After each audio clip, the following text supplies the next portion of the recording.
So I found out something very cool today, Hmm. but also really annoying in the fact that it took me living in my house for 5 months or 4 months before I realized it. Do tell. So I told you my house is hooked up to a cistern. So we have an underground Oh, water tank and all that. So like, we have to have a right, truck right, come out yeah. here and do that. The well is hooked up to the cistern, so all I have to do is turn the well on and it fills the cistern. So I don't even need a water truck to come by. I do not need water.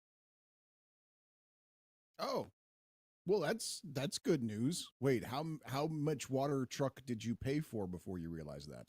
$300. Jesus. Okay, that's a pisser. But I mean, $100 for water a month, that doesn't actually seem unreasonable.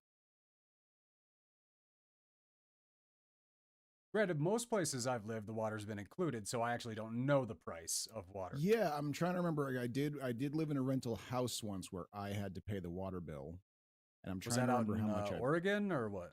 Yeah, no, that was in Oregon. That was in Portland, in fact. I'm guessing water prices are probably pretty low out there with the unbelievable abundance, but then again, the water treatment. you Yeah, you'd think, but bear in mind it's like a cable company. We don't get to shop around, so we're kind There's of, that.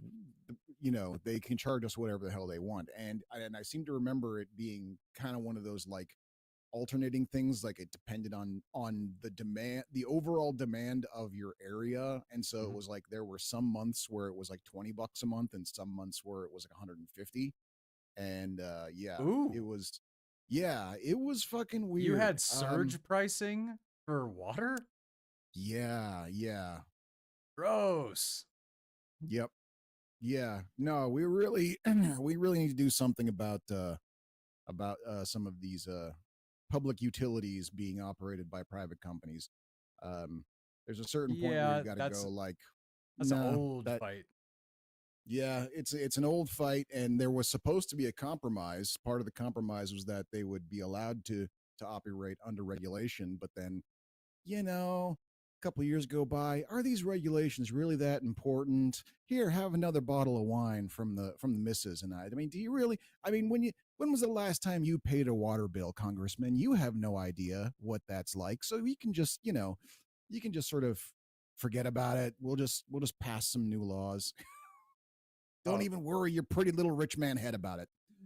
but see, here that's the dumb thing over like for me is I'm so dumb that I had this whole setup and all I had to do was turn a valve and my well would fill up the cistern. As much water as in my well would fill up my Mm. cistern, go shut it off. There was a 4 day period where we ran out of water and like we went to the store to fill up like a 5 gallon like water jug and we poured it into the cistern just Oh, so there would be something in the water heater so like disaster wouldn't strike. wow. Okay. Yeah. Yeah. So, so no, we wound up in a situation like that. No reason, just literally no reason for that to happen, and just That's yeah. just dumb, man. That's just dumb. I mean, I here's the thing. Roles reversed, I don't know if I ever would have noticed it. Like, you're actually involved in your house. I don't do stuff like that. I probably would have lived there for years, still paying for water. And until like you came over to visit and were like, "Hey, what's that valve over there?" I'd be like, I don't know. I Like actually I it. actually do hate how many times I have been that guy, but I hate even more how many times I have needed that guy. Mhm. Because to me, that's my buddy Schaefer. Okay. Like, my buddy Schaefer, my cousins, like anybody that I know pretty much is more manly than me. So if they come over to visit, they're gonna tell me something, be like, "You should probably fix that," and I'll be like, "Hey, that's a good visit. We'll chalk this one into the win column." Right. Yeah. Yeah. But well, it's mostly because like, and when I was younger, I'd go visit like family members or something like that. There would always be something. Something would always get broken. Always. All right, that's too many animals in.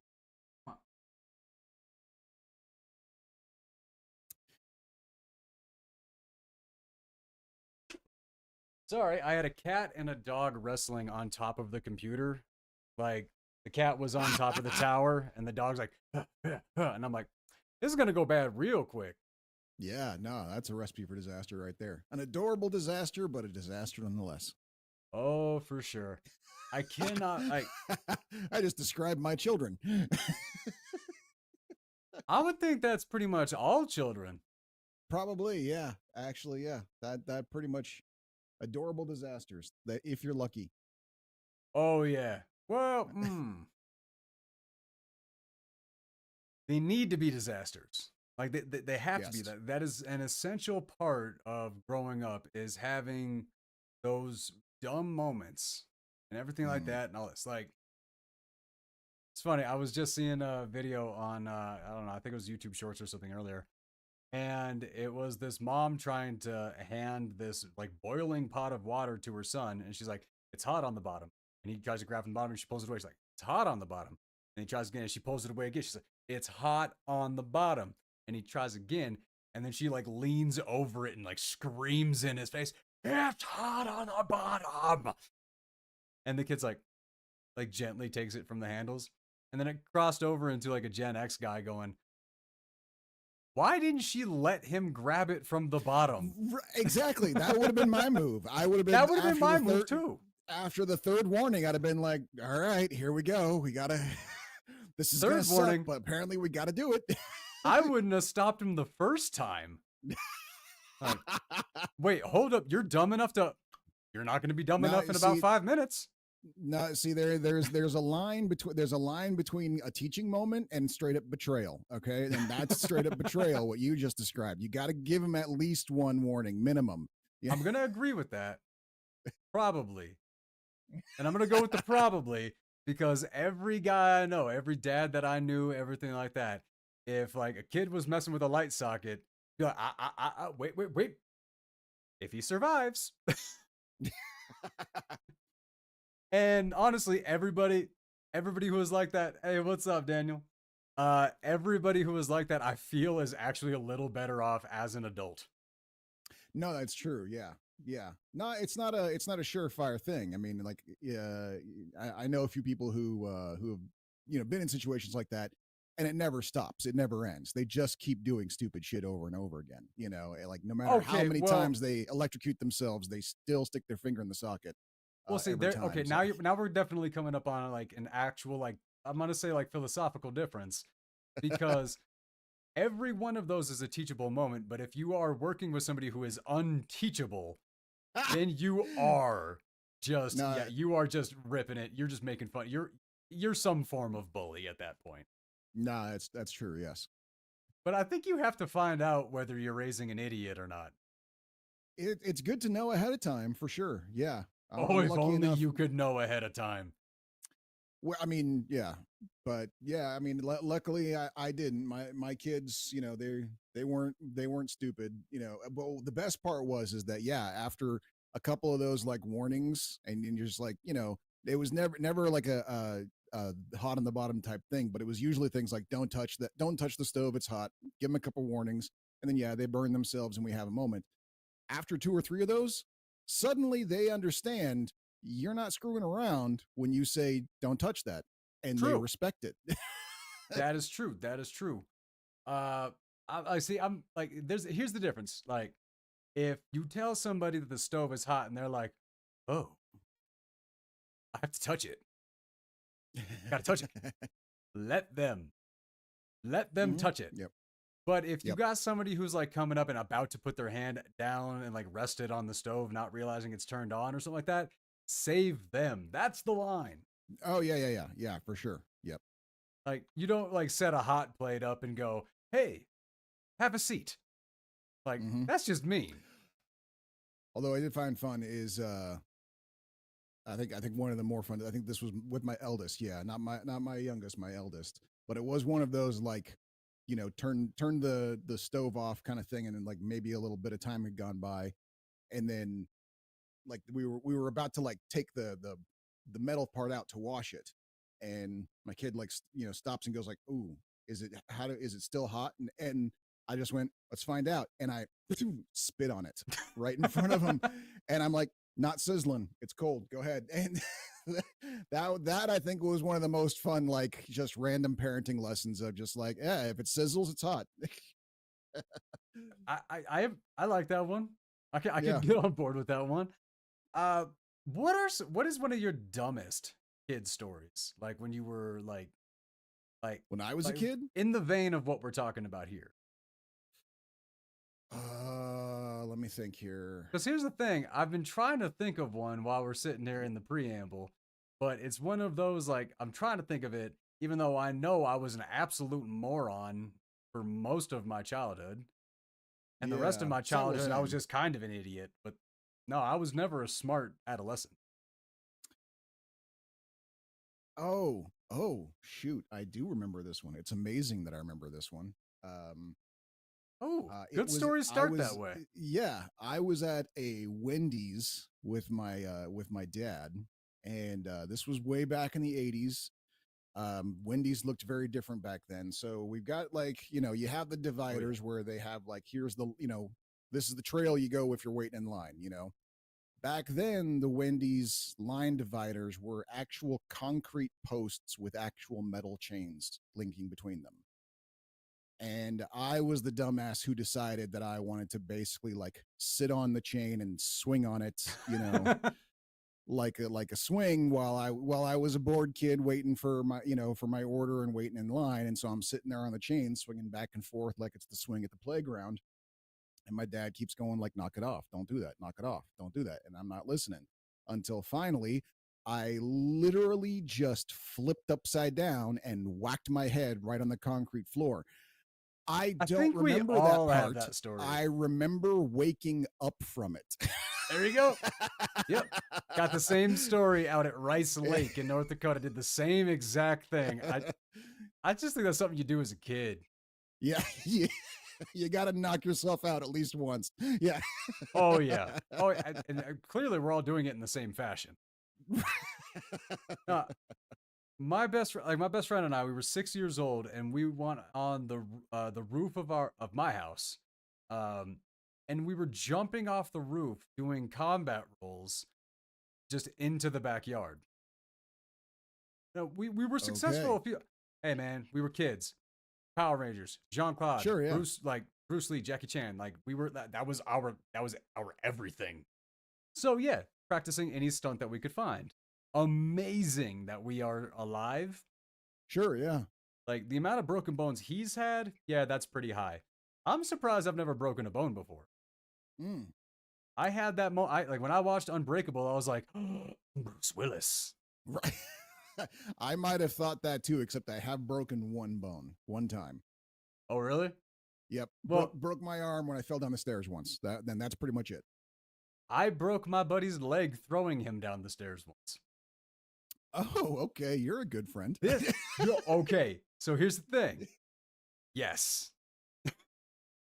But we like my best friend and I, we have had so many tests of friendship throughout our life that at this point, like people hear us talk to each other like, that's your friend? It's like, that's how you know it's your best friend. Right. Yeah. Because I remember like his wife, she would say like, if I talked to anybody like that, they would never talk to me again. And he looked at her and Oh went, yeah. that's why you don't have any close friends. Mm-hmm. Like, Yep. no, your closest friends treat you the absolute worst. But It's there's that crazy. Yeah. something about that just you literally know nothing they say they mean. And when they mean something, and when they mean something they say, you're like, but it's Yeah. them. So it's for a weird. reason. Yeah. Yeah. There's some bizarre thing about Oh wait, about your friends. Last thing. I'm Oh. pretty sure the reason that this tooth was crooked before I had my braces and most of my other teeth are pretty okay is because while I Mhm. was doing combat rolls, I kneed myself in the face when I had my adult teeth were just coming in. Okay. No, that's what I was saying. Like dumb kid injuries, stuff like that. There's that one. Me and my buddy trying to throw like pipes, like they're spears, into each other's bike spokes just so we could flip each other over. Oh, okay, yeah, yep. riding our bikes into the back of the car just to see if we could flip up and land on top of the roof. Like, Right, yeah, because those flips in the movies were dope. You want to see if you can do that. Absolutely, yeah. exactly. No, we were all unbelievable idiots. But when I broke my buddy's arm, Mm. that's the one I wanted to tell you about. Ah, okay. We were young, and he like his mom bought him all the Power Rangers, all the Mm. Zords, all the action figures. Like he had them all. Like he had the full collection. If he would have not have opened them out of the box, he would have like the best collection on the planet right now. I swear to God. Oof. One year for Christmas, I got the Red Ranger. Mm. And he threw it off. He threw it down the stairs, and its head popped off. And I was like, "Go get it!" And he's like, "No." And I'm like, "Go get it!"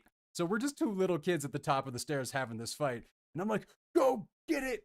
And just thump, thump, thump, thump, thump. Wow. And he's like all a mangled mess at the bottom of the stairs, looking like Peter Griffin and Family Guy. And and he starts like crying and screaming. I go up. Telling this story with a big smile on your face too. That's what's crazy. This is best friends. This is what I'm telling you. I get to the bottom of the and by the way, there's a cap at the end of this. I get to the bottom of the stairs. I'm standing over him. I'm like, oh God, what do I do? What do I do? And his older sister, who was babysitting us, is just, what the hell was that? So I jump over my best friend and I ran home. Left him in a broken bone piled mess on the bottom of the stairs and just booked it home. Honestly, smart move. Smart move. I approve of that. It was a good strategy right there. 30 years later, actually, no, not that was 32 years ago. That's how long me and this guy have been friends. I'm like, no, once you cross a certain threshold, there's nothing that can be done to end that friendship. It's very weird, yes, and that's what I was gonna say. Is like there's this weird like how you can tell like like I mean, and I've wondered if this was just like an our generation thing, or if it's still that way with the kids nowadays. But yeah, it's like when I think back to like the dynamic between me and my friends, especially in high school, like we were horrible to each other. Like forget canceled. If any of the stuff I said to my friends got out, I might go to jail, like for murder. You know, like, oh, it's oh yeah, no, the things you say.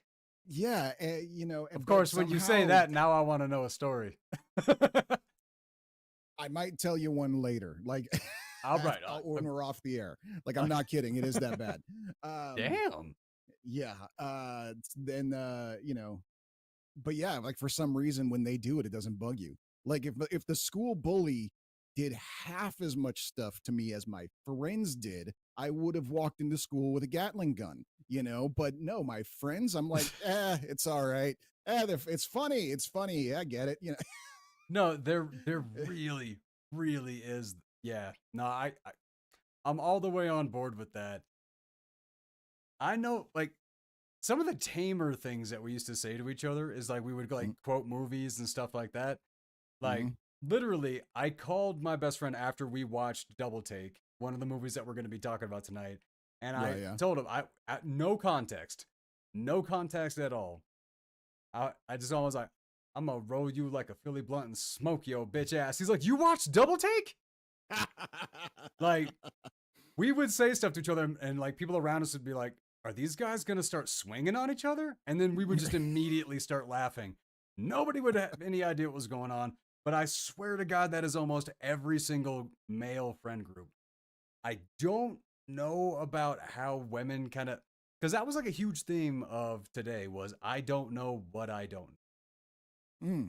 Yeah. And when talking about writing a scene from like a certain perspective, it's like, I don't have these body parts. I don't have this. So I don't know like the residual. So there were like some really deep conversations that were kind of happening on that, which, wow.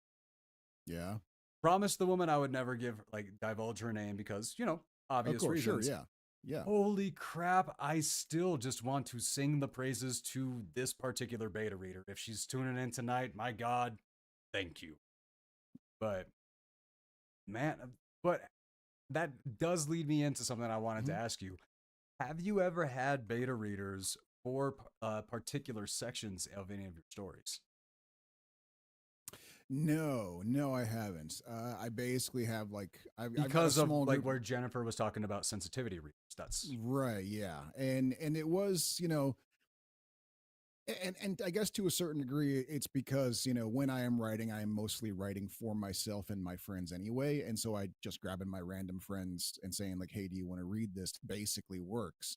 And and I have a not small number of friends who are women and female identifying, and so it's like when I gotta, if I need a woman's perspective, I'm not short on women's perspective. And yeah, and I do remember one of them, my editor saying like, "Hey, have you, for as far as a matter of sensitivity, you might want to check with like, you've got a bisexual character here. Maybe you should find a bisexual person and check with them and make sure this makes sense." And I'm like, "Lady, like half my exes were bisexual. I got this covered. All right."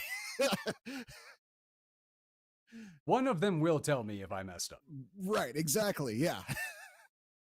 No, I really get that. It was, man, it was weird with that beta read today because as I was as we were doing it, I'm the one who started like crying and everything like that. I'm like, Mm-hmm. I can't believe I'm putting this woman in this position to like go over this everything like that.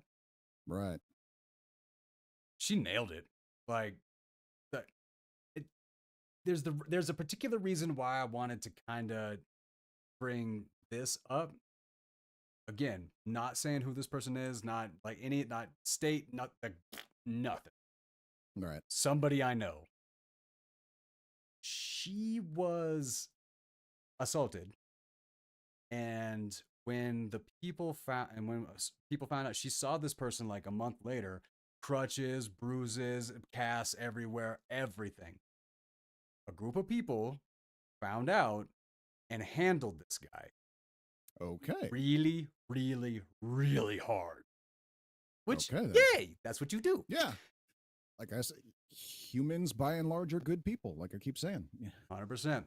So while we were talking about that, I asked her a question of when it comes to the PTSD of that particular experience, Mm-hmm. does the memory of him absolutely shattered, like physically shattered like that, is that something that helps with that?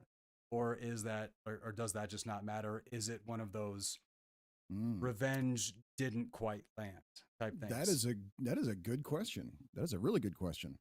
And that's what she said. Like she was like, this I wasn't expecting like therapy, but I feel like I just had like a huge breakthrough. Like because yeah, like I have like the flashbacks, but there's a reason like that one is not as powerful.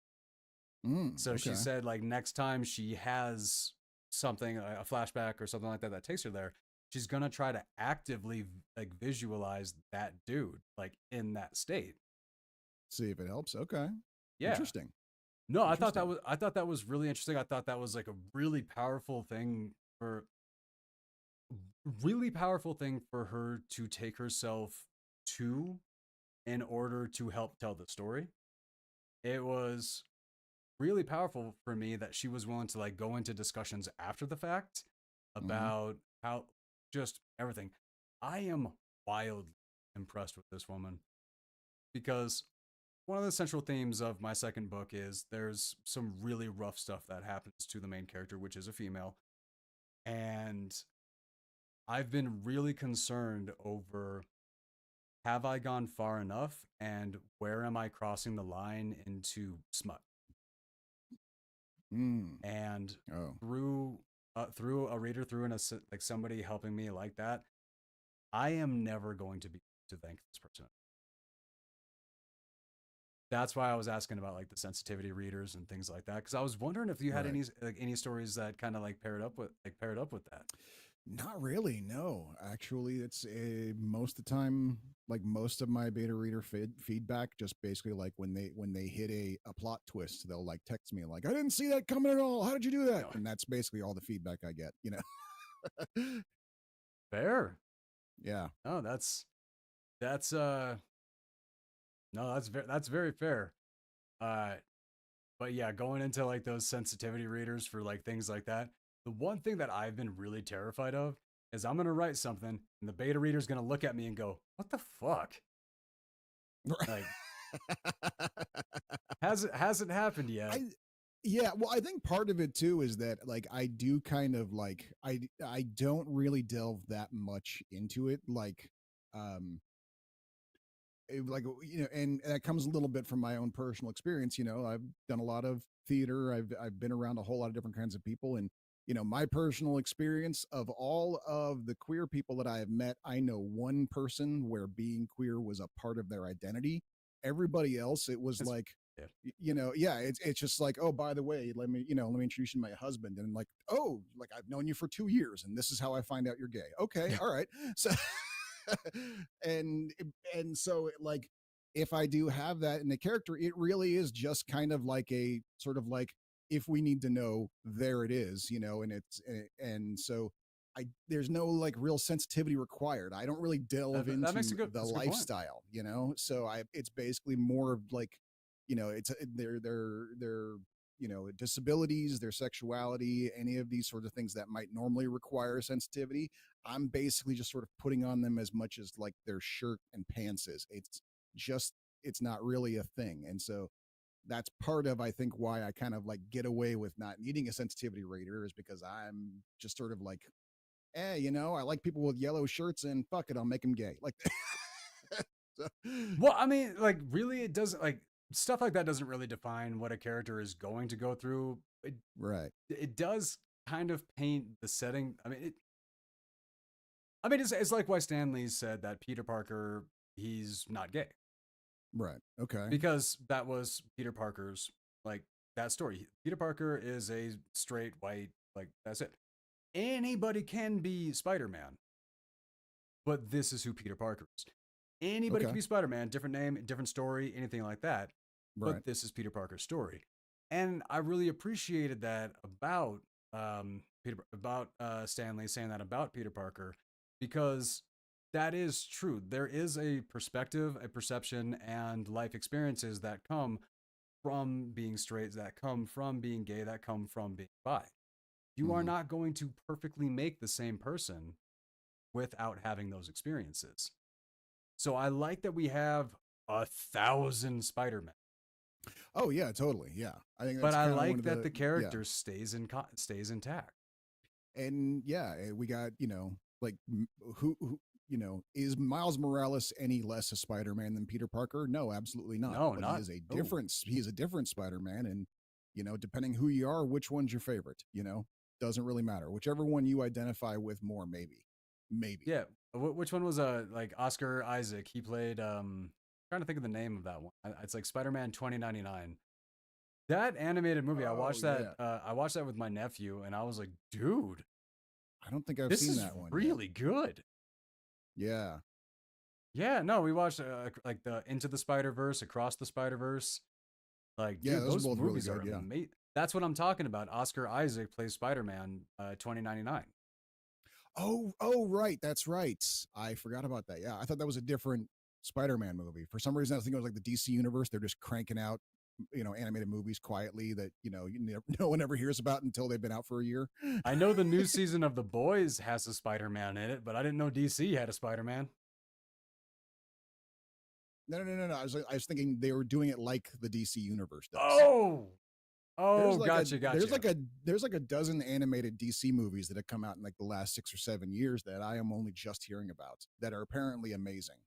Oh yeah, yeah. No, Yeah. I did watch a couple of those a while ago, but I I was checking out the DC movies. I've watched DC like anything since I was a hmm kid, all that. But I did get burnt out. And I'm like, I have to stop so I can be ready for when James Gunn comes in with the new one. Like I need to want it again. Cuz right now I'm just like, "Oh, look, there's more."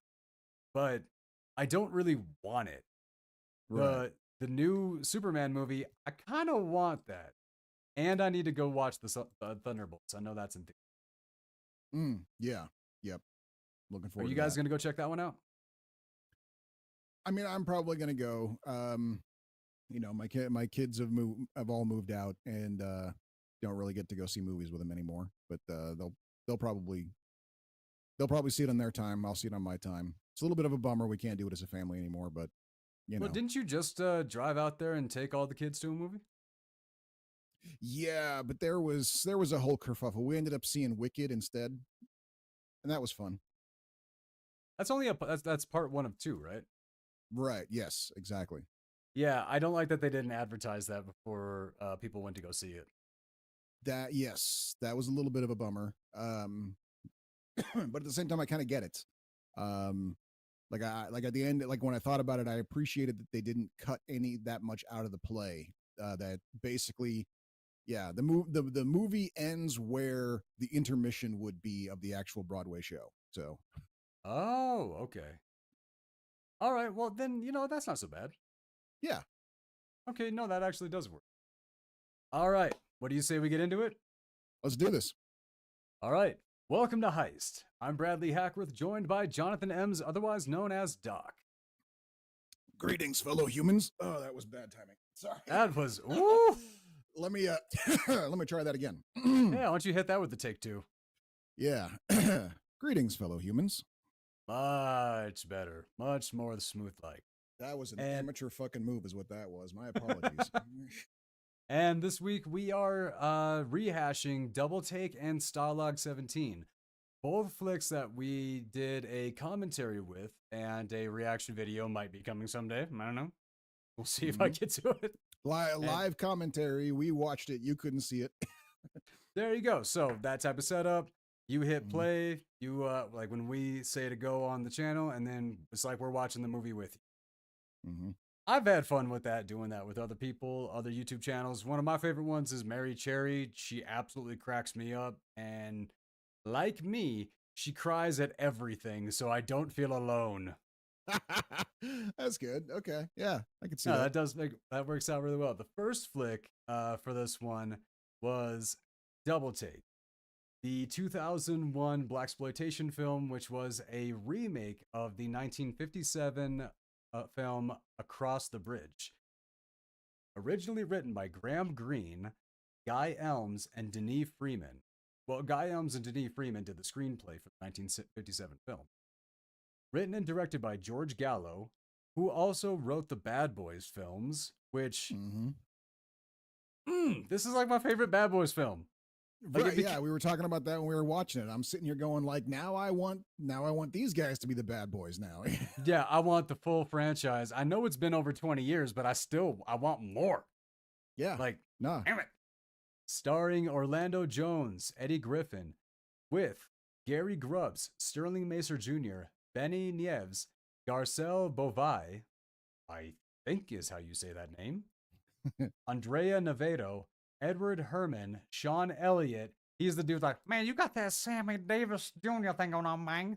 Like, no, loved that. Loved his character. Like, the way that he played off of that, so good. Carlos Carrasco, which, if you see this man's face, you're going to know who he is. Like, I swear to God, just his, like, facial expressions are, like, comedy gold.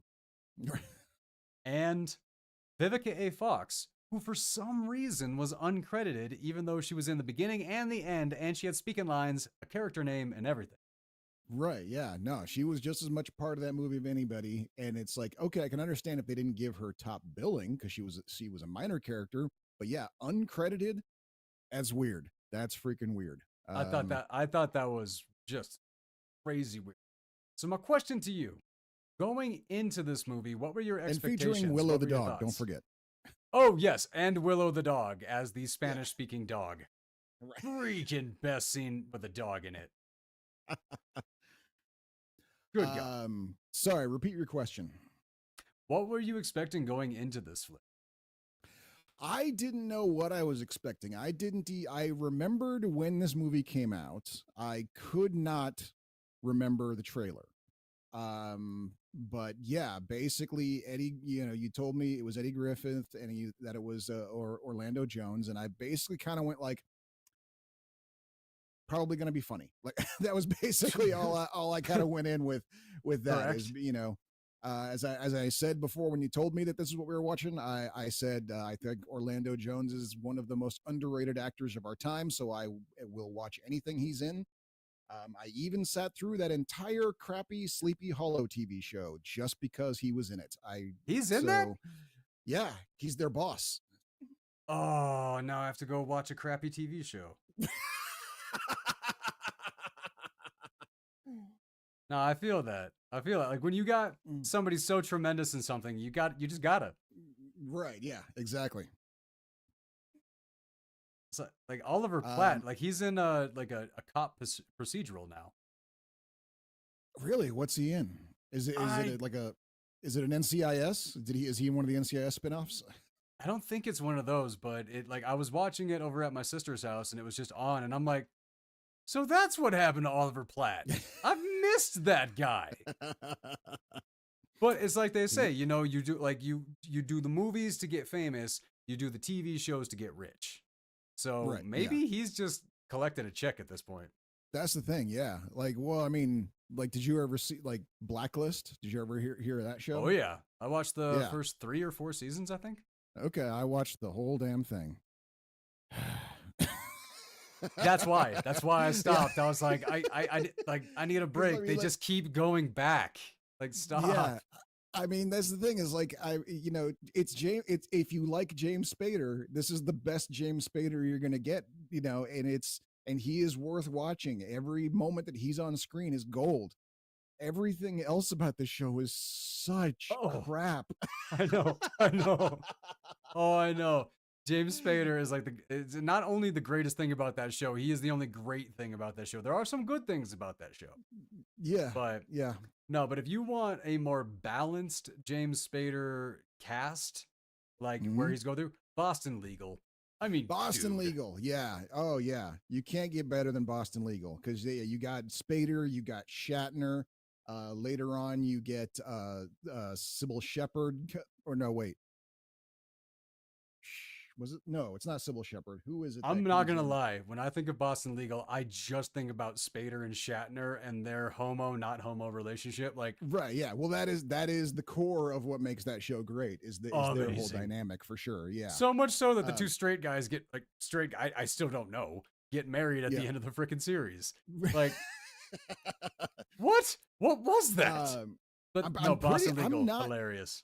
Yeah, I'm not sure. I'm not 100% sure, but I'm pretty sure that the whole concept bromance came from that show because of Spader and Shatner. I think theirs was the first. I think theirs was the first official bromance. I'm not 100% sure about that, but I wouldn't be surprised if it was. That's way too soon. That's way too. I call Fred Flintstone and Barney Rubble a bromance. Well, I mean, no. I mean, labeled one actually, where someone like actually says that's label? A bromance. With the actual label, yes. You know what? I can't argue that. I can't agree with that. That is I can't so even find footing in that one. I feel like the timing lines up in my distant memory from watching that show when it was on. But I can't say it for sure. Fair enough. Real quick, back to this. So the premise, well, the basically breakdown of Double Take. The governor of a Mexican state is assassinated. Soon after, junior executive Daryl Chase's life turns upside down after he flags a huge transfer of funds from a Mexican account as probably illegal. He's attacked in his apartment, rescued by a CIA agent, finds his secretary shot dead, and witnesses 2 cops get killed. He calls the CIA guy who tells him to grab the next train to Mexico. Leaving Manhattan, Daryl can't shake a jive-talking street punk named Freddy. And soon he's traded clothes with Freddy to escape the police. Within days, his girlfriend, his boss, his client, Freddy, the FBI, and the dead governor's dog are tangled in a web of deceit and danger for this absolutely amazing who's who.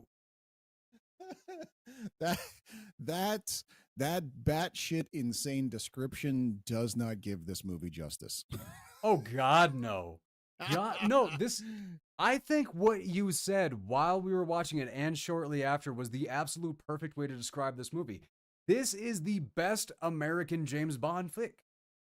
Oh, yes. Yeah, no, I said, yeah, it's the best James Bond movie that doesn't have James Bond in it. Yes. Yeah. No, absolutely amazing. There was not, like, when we, like, edit the reaction for this one, there was not more than like a minute, maybe a minute and a half between absolute just epic outbursts of laughter. Mm-hmm. I was Yeah. like when like I know like one of your biggest early ones was when the CIA guy tells like Chase to go to Mexico and don't talk to anybody. And then the very Right. next scene, yo, bitch, what up? Um, Right. Yes. gah. Eddie Classic. Griffin. No, because the best part about it, because that's one of those things where, like, we as audiences are trained to know exactly what's about to happen. When they do the don't talk to anybody, we know the very next cut is going to be don't talk to anybody. The Flippin' brilliance of nailed this it. one, yeah, no, the brilliance of this one is they edited it like 2 frames shorter than what you'd expect. There wasn't even that beat There was no of pause. Yeah, you're right. right, exactly. Like I'm not even sure he got the words out completely before they cut the scene and went to Eddie Griffith. Like they knew they were going to have to catch us by surprise, you know, and they did. It was perfectly done. Yes. I thought it was Vivica A. Fox probably was my big scream laugh, like my first big scream laugh of the movie. Like when Mm. Eddie Griffin is goes to his office and all that, and as he's walking out, she just turns around and is like, I could kick his ass. I'm just like, yeah. Like, no, that got me all the way fired up. I was like, dude, Vivica A. Fox, I freaking love you. Independence Day. Like shit, Mm-hmm. I love Vivica A. Fox. I do not know why she is one of the only black women that from like early 20s to mid 20s, all of a sudden I could not recognize her. There was something that happened in that window because after that, I recognized her every single time that I ever saw her because she looked like she did in her like mid late 20s. But Okay. but everybody Gabrielle Union, Stacey Dash, like I recognize her from movies she was in 30 years ago and I never freaking see her. Okay. Yeah. Like that I've Hmm. always been curious about that with Vivica A. Fox. It's a good question. I don't know. We'd have to do a bunch of comparisons. We'd have to grab like a whole bunch of her movies and just like put them all up. Why did I do that? Put put I'll and just just put talk them to the all hand. right. Just put them all up on just a bunch of screen grabs of her characters and see if we can figure out like what's different. You know She what? does it. That could be a fun game, but that also could be a wildly offensive game. So I don't know. Yeah, that sounds like it could get us in some trouble. Yeah, Yeah, that seems like objectification, the wild card game. yeah. Yeah, Hmm. I don't know if I want to do that. So I'm curious though, what were some of your favorite parts of Double Take? Favorite parts of Double Take. Well, I mean, you brought up the when the dog talks Spanish. That was a great bit. Um, yeah, and well, in that whole scene too. Like I remember even saying at the time when we saw it, like the scene where we watch Eddie Griffith try to cross the border from America into Mexico over the waterway in a car with a dog, and there was no point to the scene. Like we did not need to see Eddie Griffith try to cross the border. We know what's going on in the movie. He's gonna have to cross. There was absolutely no point to the scene. It was just Eddie Griffith doing his thing with a car and a dog and a whole bunch of Mexican extras that are, trying to get him like to go like, no, America's this way. And he's like, no, don't touch me. I'm going the other way. Oh yeah, me and the dog will take y'all on. Yeah. And Right. he just starts splashing, but it's like, no, you're going the wrong way. America's that way. Right. Just Um, all the helpful immigrants passing up, being like, "No, we got yeah. you." Oh no, you're confused. No, this way. Right. No, that scene it didn't need to Yeah. be in the movie, but every part of it was absolutely hilarious. 100%. Yeah. So I think that was probably definitely one of my favorites. Oh, at the beginning, like I remember like I even said like I already like both these characters when they introduced the two characters. We got Orlando Jones gets his briefcase stolen, and then Eddie Griffith as the street hustler stops the guy who stole his briefcase, and they have a whole bit, and then the cops try and arrest Eddie Griffith, and Orlando Jones like no, he's not the guy, he's the one who saved me, and it's this whole great bit, and they're all buddies and pals, and everything's fantastic, and I was like I already like 2 minutes into this movie, I'm already on board with both these characters. They're good Yep. guys. I like them. And then the very next frame, we see Eddie Griffith high fiving the guy who was the mugger. and, because they pulled one over on Orlando Jones, and I'm sitting here going like, I just feel so betrayed right now. Like Because they did it so fast. Yeah, I was your friend, Eddie. I mean, come on, and you do me like this, like. So, I mean, I guess technically that's a favorite part because of how effectively it threw me around on that scene, and so yeah, no, that's the thing is like they did not, even when using some very classic tropes, they knew that what they were doing, and they knew not to fuck around, not to pretend like they're being clever. They just cut to it as quickly as possible. So even when you see it coming, you still don't see it coming, and that made it all the more effective. I will get. I'm with you on all those. Like, even as many times I've seen this movie, it's been a long time since I've seen it, so I was caught off guard by a few of the things, but I was really looking forward to a lot of them. Favorite parts for me: when Daryl Chase starts acting like Freddie Tiffany and the other way around. Like, yeah, like just watching Orlando Jones, who up until like this part of the movie has been very proper, very well mannered, very shoulders back, chest up, like all of this, like all of it. right. The waiter comes in on the train, be like, and you got Eddie Griffin who like plays it up to be all fancy, like, just like Chauncey used to serve us back in Harvard, Right. like Yeah. whoops it up. So what do you get Orlando Jones doing? Like, I'm gonna have the yowber burned to a crisp. Like, and I'm gonna wash it all down with some Schlitz malt liquor. I'm sorry, sir. I don't think we have Schlitz malt liquor. One of my favorite moments of the entire movie is where he's like, looking at the guys like,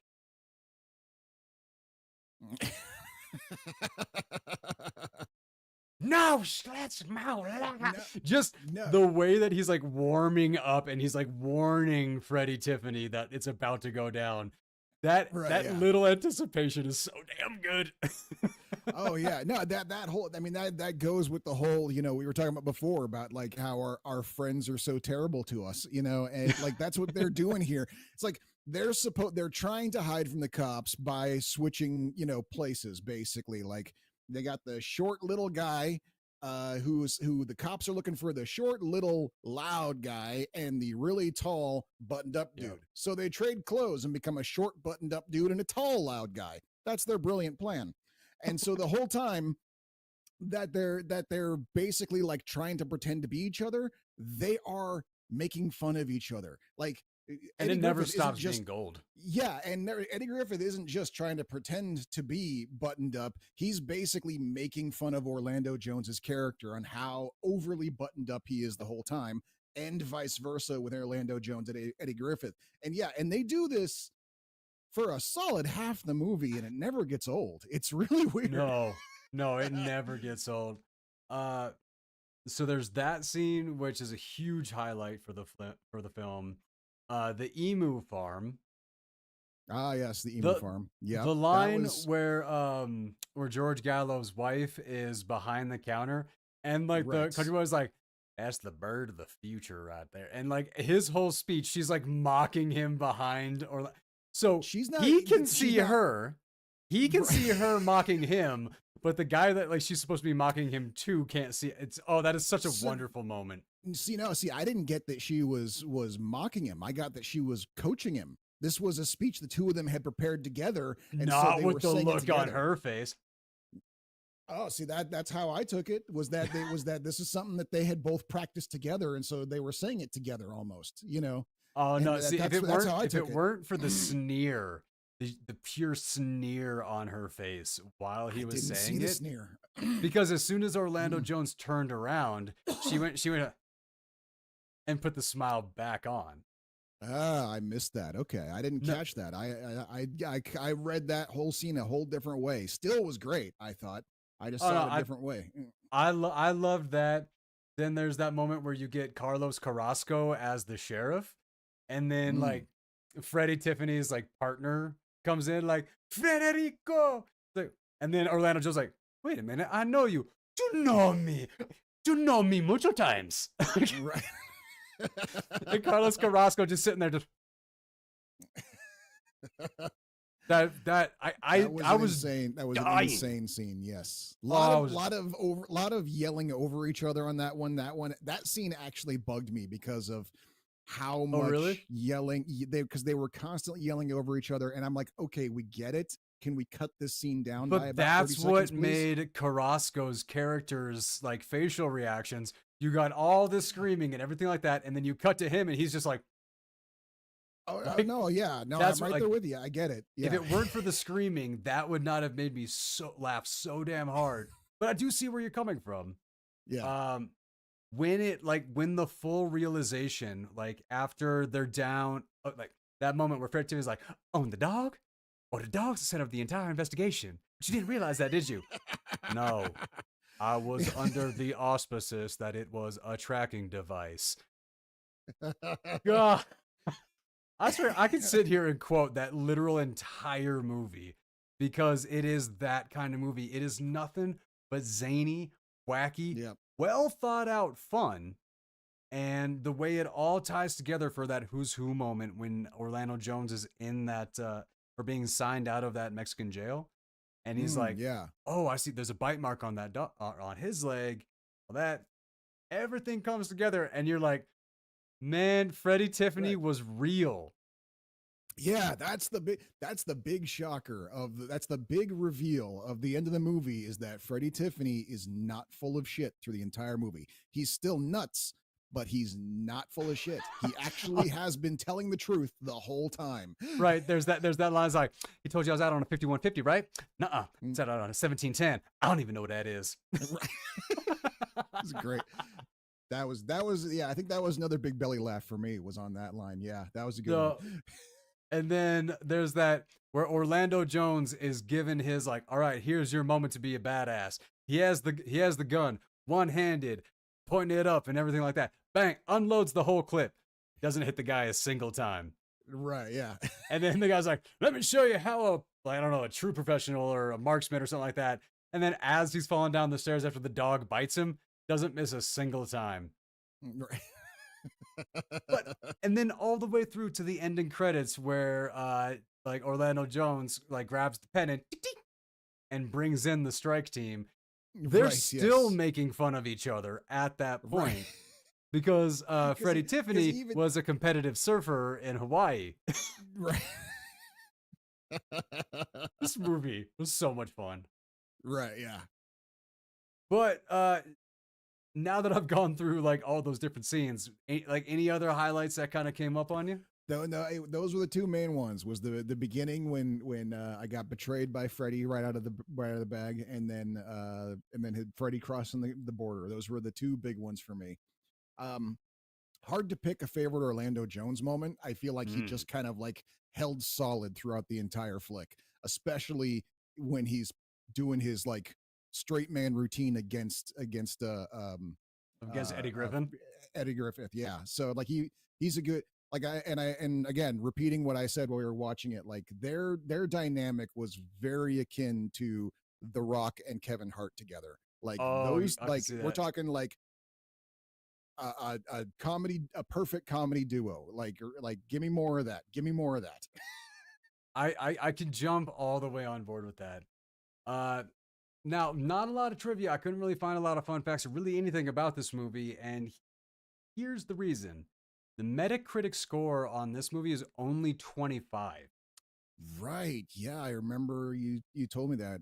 That is shocking that to the discovery that apparently the critics hated this movie when it came out, and I am surprised. I am really surprised. I don't know how they. I mean, I read a lot of their reviews. Like I read Ebert and everything like that, and they were just saying like the story didn't make sense. It was all this. I'm like, which, hey, the STJ kid is back. Oh boy. He Okay. literally said, "I'm back." I like this guy. Uh, but here's the Welcome weird back. thing about Welcome it: back. it was shot for 24 million. It made 11 million on opening weekend, and it grossed 31 million. I mean, So that's it not wasn't a bad. flop. It wasn't a flop. Yeah. The weird thing is the IMDb rating of this is also 5.4. I I can't see it. I cannot justify that Yeah. in any way. Yeah, I mean, it's like you usually sometimes when a movie gets like a different rating than what I would have expected from my experience, I can kind of reason it out, being like, okay, I can see how people might not like this part, or or something like that. I can't cannot fathom it with this. Like I'm even sitting here trying to think back, like, okay, 2001, was there something controversial going on that made like movies like this, a harder sell? I can't think of anything, So I'm sorry. I yeah, like I like some of the comments are coming there. It's like, I'm back. It's Brian or Brad.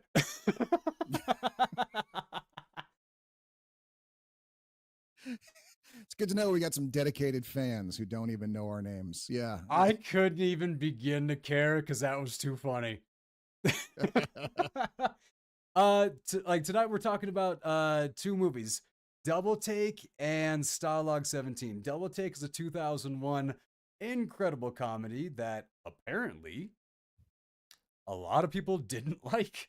Yeah. Uh, Everybody I know who has seen it loves the movie. Absolutely hilarious. I And the movie certainly we're enjoyed the hell out of it. Yeah. just about to jump in on is Stalag 17, a 1957. I don't know if I can call it a war epic, but a POW flick. Yeah. No, It's not quite an epic. It all takes place in a week, so it doesn't really like, or I guess 2 weeks. is that all the time that we had? Wow. Yeah, because I remember at the beginning, the narrator Well, let's says it all finish up started Double a Take and couple. then we'll cross over into Stalag. Right. Yep. So, the final thoughts on Double Take, Doc. I'm curious, how much do you recommend? I mean, normally I wouldn't like call this a must see. I would say, hey, if you happen to catch it, if you get a chance, you'll probably enjoy it. But times being what they are, there are only 24 hours in the day, and you got to be choosy.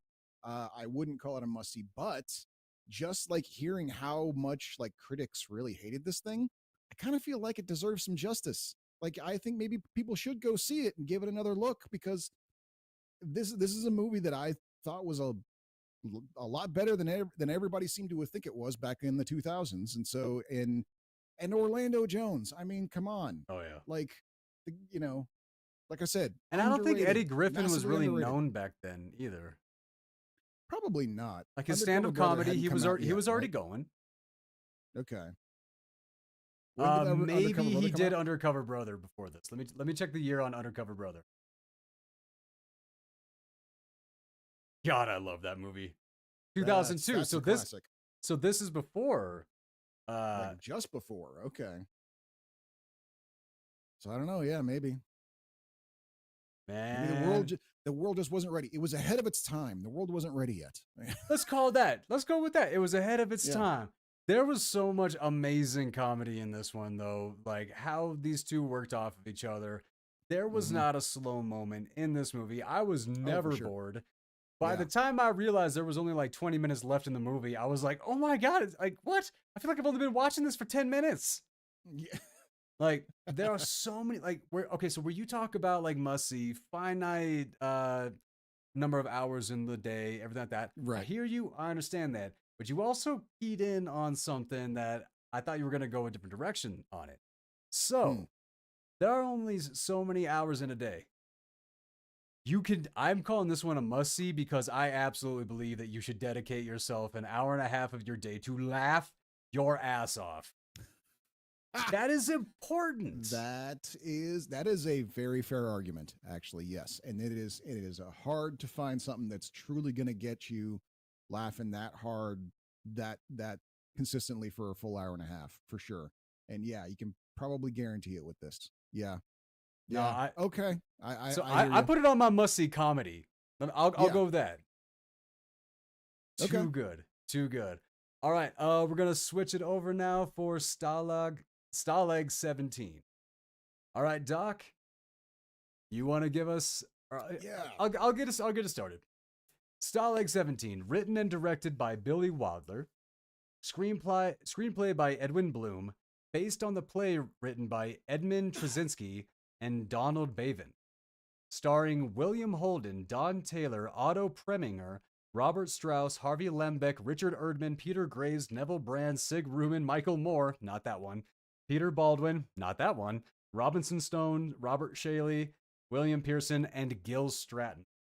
Now, I couldn't pick who it was starring unless I only went with William Holden. And maybe Peter Graves, and that's mainly because out of that entire list, Peter Graves is the one most likely to be remembered today because he was the star of the Mission Impossible TV show later on, and so he's like for me that was like when I first saw this movie, Peter Graves was the one name I recognized the first time seeing it, and so I would go so far as to say the stars are Holden and Graves, and I can see that. Even then, but yeah, it's really tough considering how much of an ensemble cast this is. I mean, there you could just as much argue that the guys who play Harry Shapiro and Animal are just as much the stars because they carry most of the comedy of the movie. So, they were my favorites. So there you go. Yeah, hands down, they were my favorites. But I was riveted by this entire flick. So, you want me to give the synopsis? Go ahead. If you got it in front of you. Yeah. It's a dreary 1944 Christmas for the American POWs in Stalag 17.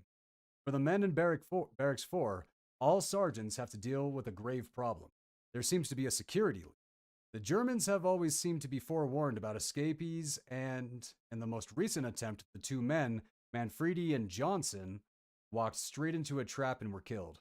For some in Barracks 4, especially the loudmouthed Duke, the leader is obvious, J.J. Sefton, a wheeler dealer who doesn't hesitate to trade with the guards and who has acquired goods and privileges that no other prisoner seems to have.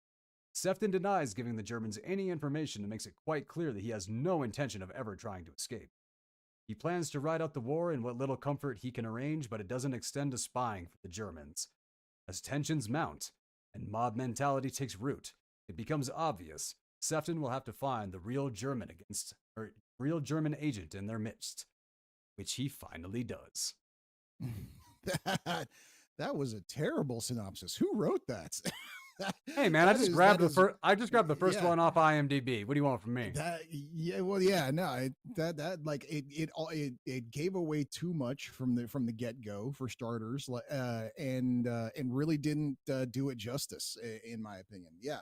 Now this is a movie. It is at its core. It is a story about American POWs during World War II. They're all in a German camp, and all 630 men, all sergeants, all sergeant airmen. And I remember you even saying right, as we were watching the movie when they said that, you were just like, oh boy, that's your rowdiest group of dudes. Mm-hmm. They're the ones who have a little experience but are still not fully responsible. Yeah. And it kind of seems, we get an escape attempt that goes wrong at the start, and then we kind of get a little bit of a touch of just how things are run around this camp, and they're trying to figure out how did the Germans find out that these guys are going to escape. It becomes a manhunt kind of thing. Yeah, the whole point of them suspecting Sefton and Sefton giving his whole thing about how what would I do if I escape? They'll just put me back in the war and I'll get shot down again, and maybe this time I'll end up in one of those crappy Japanese camps. He's like, no, I'm staying right here.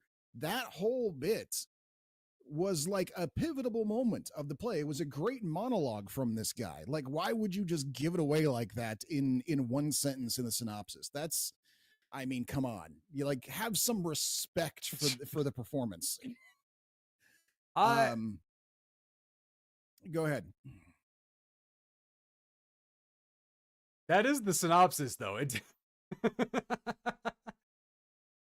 It does say everything that's in there. I wanted you to talk about the connection between that and Hogan's Heroes. Yeah. So, and this was how I even heard about this. Was I was a kid growing up watching reruns on Nick at Night and stuff like that, and of course I liked Hogan's Heroes. And then I found out that Hogan's Heroes was based off of a movie called Stalag 17, which happened to be showing on AMC this month. So I decided to check it out, thinking I was going to get some sort of feature length episode of Hogan's Heroes. Wow, was I wrong?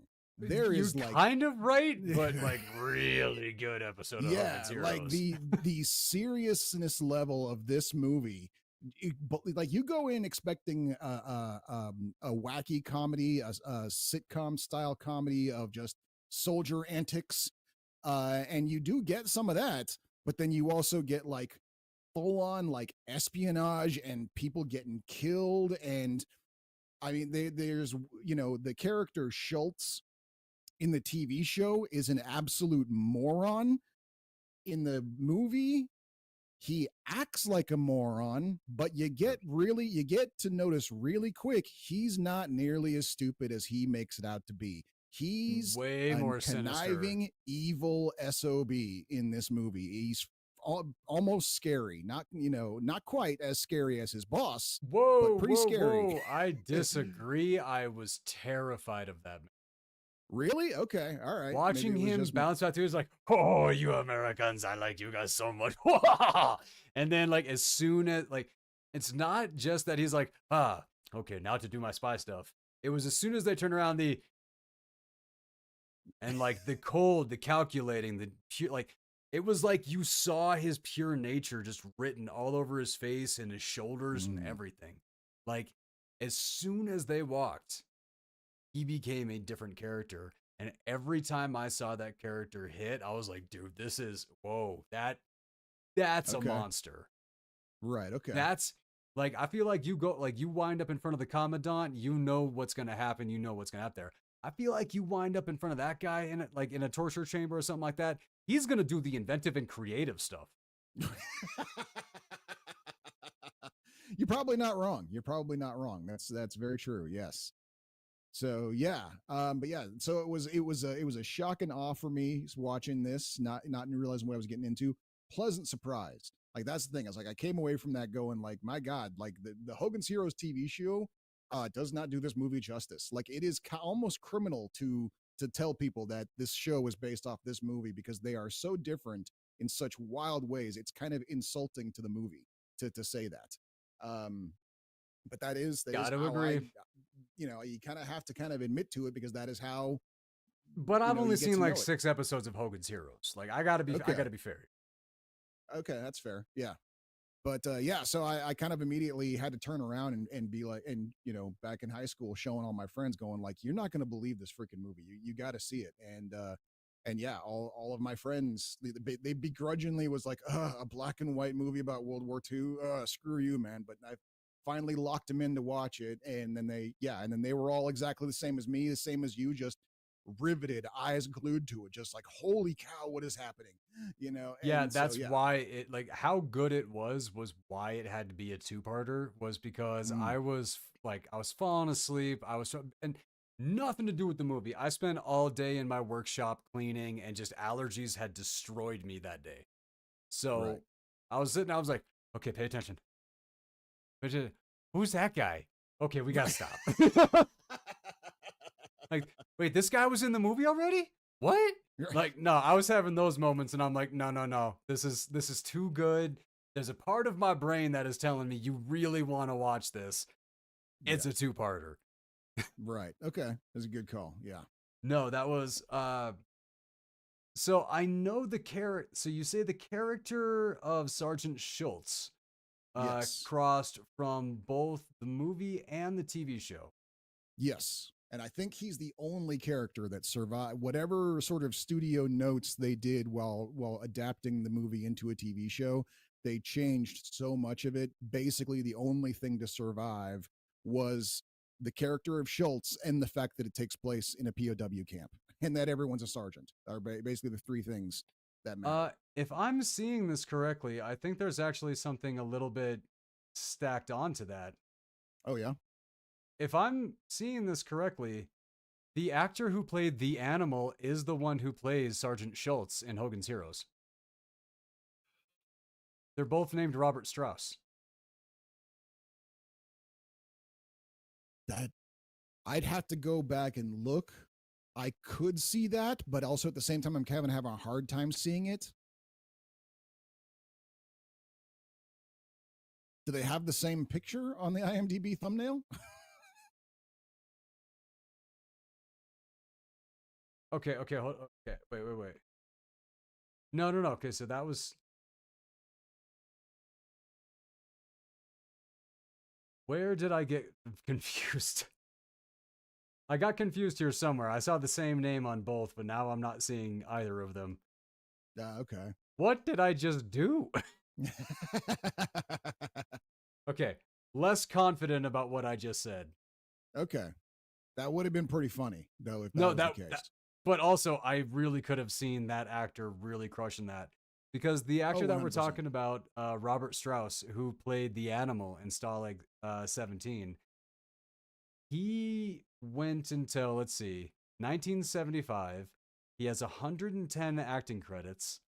Mm. And I mean, let's take a look at these: the Beverly Hillbillies, the Monkees, Get Smart, the Green Hornet, Run Buddy Run, Bewitched, Green Acres. I'm only listing the That's like, ones that I know that I'm aware of. There are right. Yeah. dozens of That's other ones here. then that's like, yeah, that's the golden age of the sitcom right there. And he's in all of them. Yeah. Ooh, The Man from Uncle. Now, I know that's a Ooh. relatively new movie that, like, when they did the remake, but Yeah. we went to see that. We were blown away by that. And the It's only so good. reason that one did not do well is it because it came out it released the same weekend as The Fast and the Furious that released after Paul Walker died. Right. Yeah. Yep. The And I Man from remember Uncle is one of the greatest movies of that decade. I remember being very angry about that, about hearing that they did not greenlight a sequel because even though it had an amazing box office by its own right, the fact that it got beat by the the first post Paul Walker Fast and Furious, they decided to call it a failure, and only on opening weekend. Like just by that, like not because over its full run it didn't make that much money. No, it's because on opening weekend, it was number 2 for that release. And so they were like, forget it. And I'm like, this is why we don't let executives make decisions. This Like, is why we can't have nice things. yeah.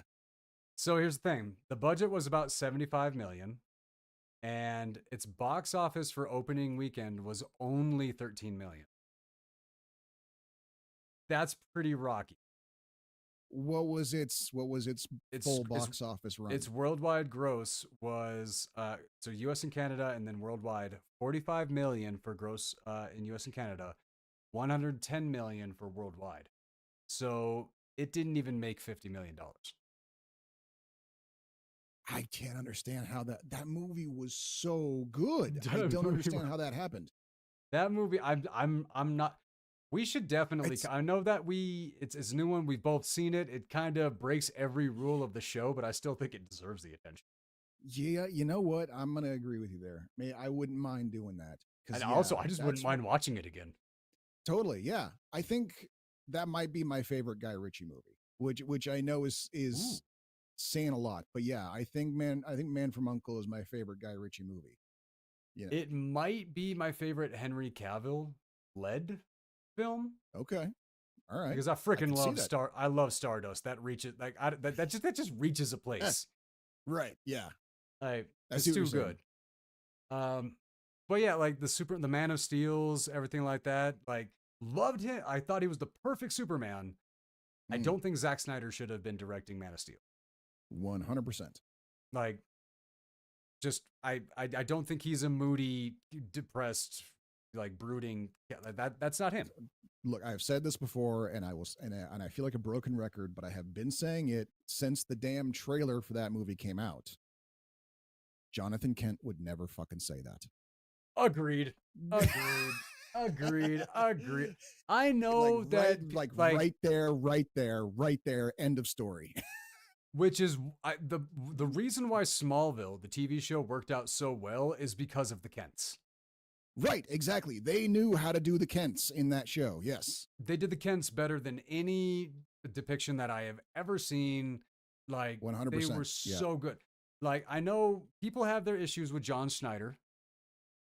you can. It is what it is. Like whatever, personal. Like the performance he gave, you cannot have a problem with.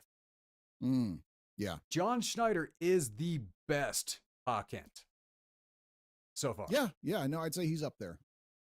And I Who think do you I think? think Who do you think competes? well, okay, so and it's an unfair competition because like up until Smallville, John Kent routinely died within like the first 5 minutes of every Superman movie, and so it's Right. it's a tough call, but yeah, in the Christopher Reeve movies, I can't remember the actor's name, but the guy who played Pa Kent in those, I feel like he may not have gotten the screen time to really move the character, but he had the right vibe, and it was a pretty lingering vibe that I felt kind of kept the character alive. I will say only the only Pa Kent that holds a candle to John Schneider and his performance in Smallville Hmm. is the actor who played Pa Kent in the New Adventures of Lois and Clark. Because I don't remember that guy. Oh, I think I know what you're talking about though. Yeah. he Like was a really he was friendly farm dad. Like he just he yeah. just he And had that perfect energy. the actor was a guy who had been playing like friendly dads on sitcoms for years. He was perfect for it. Yeah. No, no, he's a very familiar person. I'm gonna check the IMDb and see if I can find it. Oh man, Lane Smith. I know.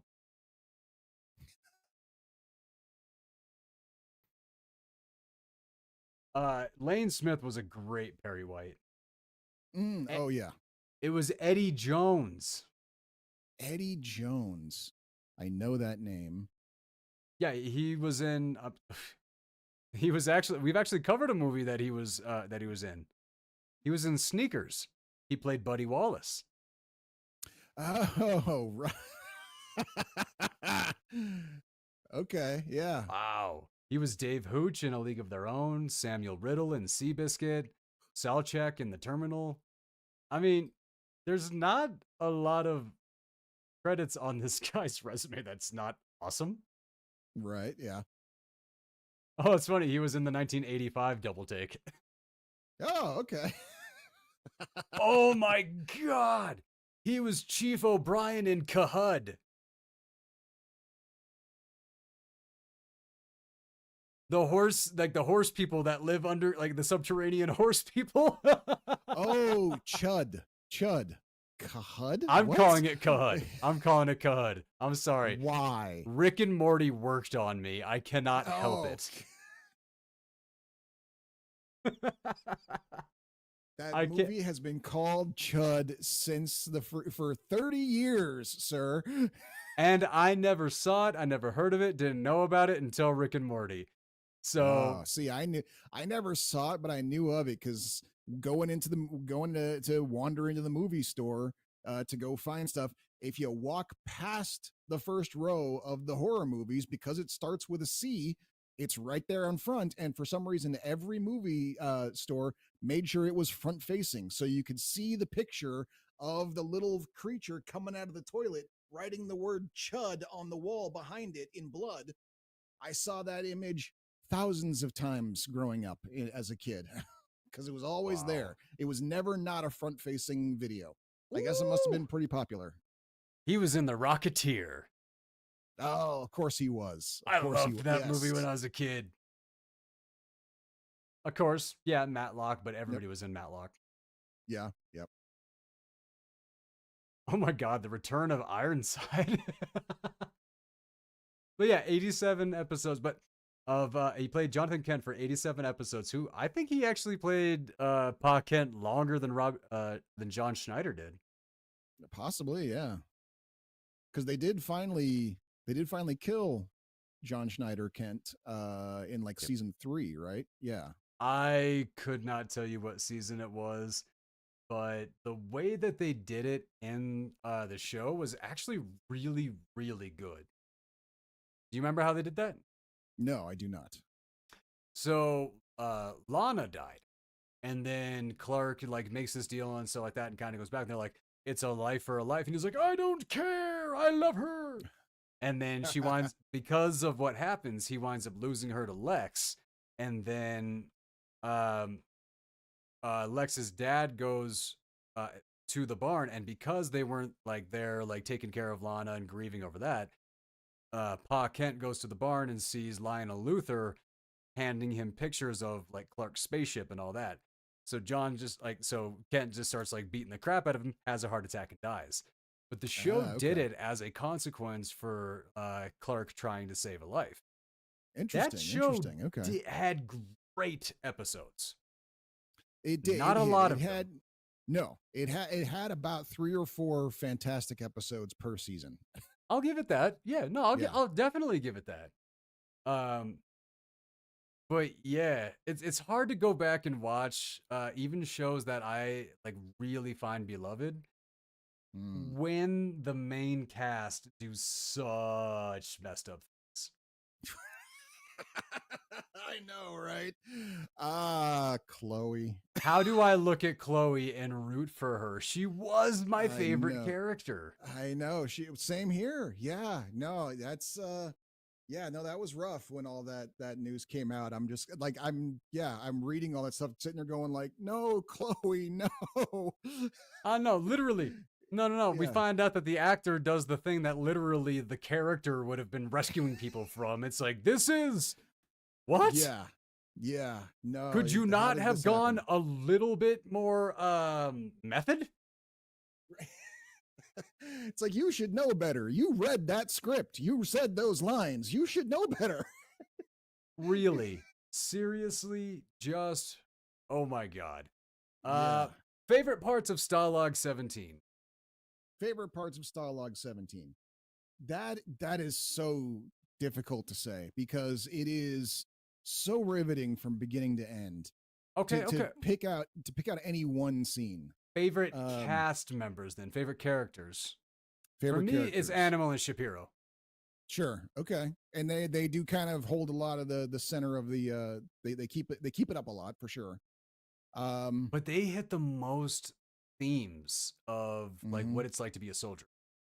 Yeah, The cuz you depression, got like the hiding in the jokes, doing all the things. Like it was those guys. yeah.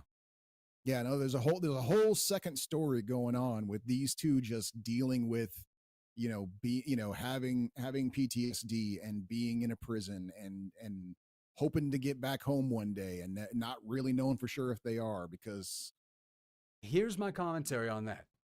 Animal is like shell shocked, but he is like hyper responding, and he's just mhm. like trying to get lost in whatever he possibly can.